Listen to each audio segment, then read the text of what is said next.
Welcome to Cubs Wrigley Report, your home for Chicago Cubs breaking news, trade rumors, analysis, and everything happening around Wrigley Field. Chicago Cubs Nation is facing a story that could redefine the 2026 season.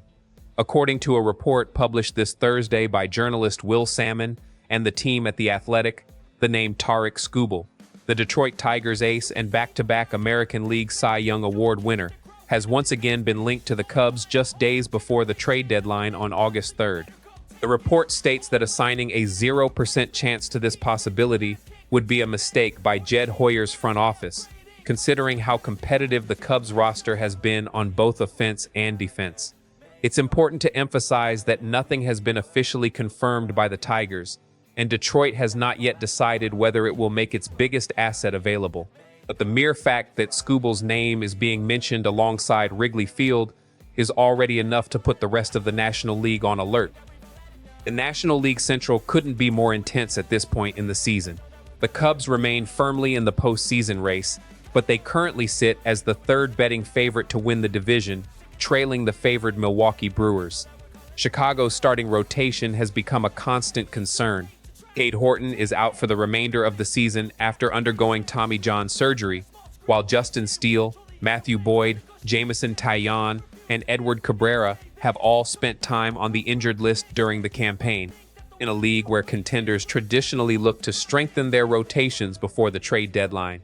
The combination of a productive offense and a depleted pitching staff puts the Cubs exactly in the category of team everyone expects to be aggressive over the next several days. Now here's my read on the situation, Cubs fans. What stands out to me the most isn't Skubal's name itself, it's the cautious tone used to describe Jed Hoyer's front office. I've been following this organization's decision-making pattern for months, and Hoyer has consistently preferred acquiring pitchers who come with at least one additional season of team control beyond the current year. Skubal, who is set to become a free agent after the season, doesn't fit that profile at all. To me, that suggests the real internal priority isn't necessarily the biggest name on the market, but rather the pitcher who can stabilize the rotation in 2026 and 2027. If the Cubs were comfortably leading the division, maybe the internal conversation would be different, but that's simply not the reality right now. A move of this magnitude wouldn't only impact the starting rotation. From an analytical standpoint, adding an elite starter would also redistribute the workload throughout the bullpen, reducing the strain on relievers who have been forced to cover shortened outings from injured starters. On the trade side, prospects such as Owen Ayers, Matt Shaw, Kevin Alcantara, and Brooks Capel continue to surface as potential trade chips in hypothetical blockbuster scenarios involving frontline pitching. That alone highlights how significantly the Cubs farm system could be affected by a deal of this size. Meanwhile, offensive production from players like Pete Crow-Armstrong, Dansby Swanson, and Alex Bregman would become even more important as the club attempts to maintain run production while reshaping its pitching staff. Before I dive into the numbers and the true cost of a deal like this, Bleacher Bums, I need to ask you for one favor. If you enjoy this kind of in-depth strategic analysis, make sure to hit that like button right now. Your support helps Cubs Wrigley Report continue delivering this level of breakdown on every major trade rumor.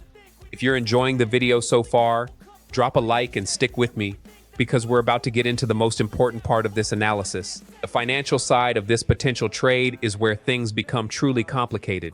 Tarik Skubal is entering the final year of his current contract and is projected to become one of the biggest names on the upcoming free agent market, with industry estimates suggesting he could command a contract worth more than $300 million over a long-term deal.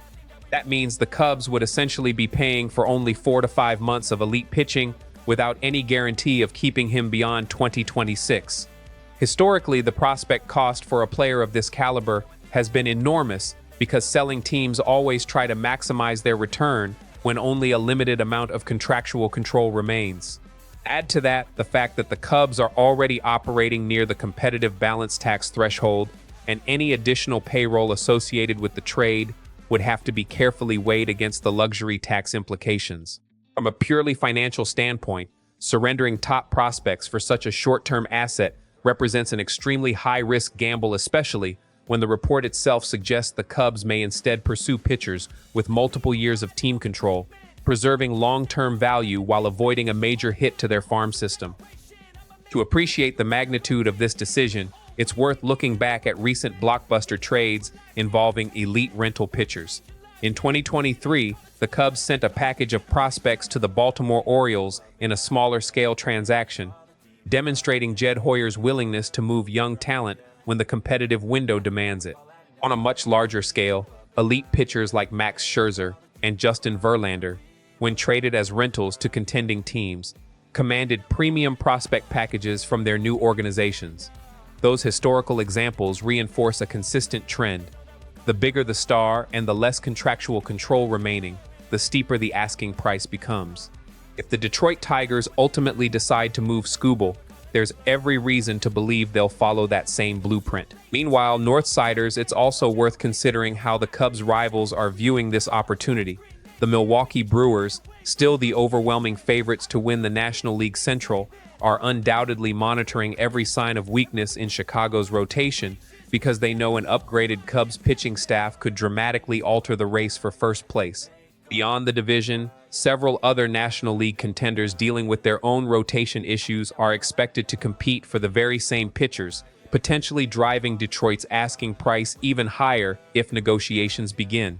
In other words, even if the Cubs enter the race for Skubal, there's absolutely no guarantee they'll have the field to themselves.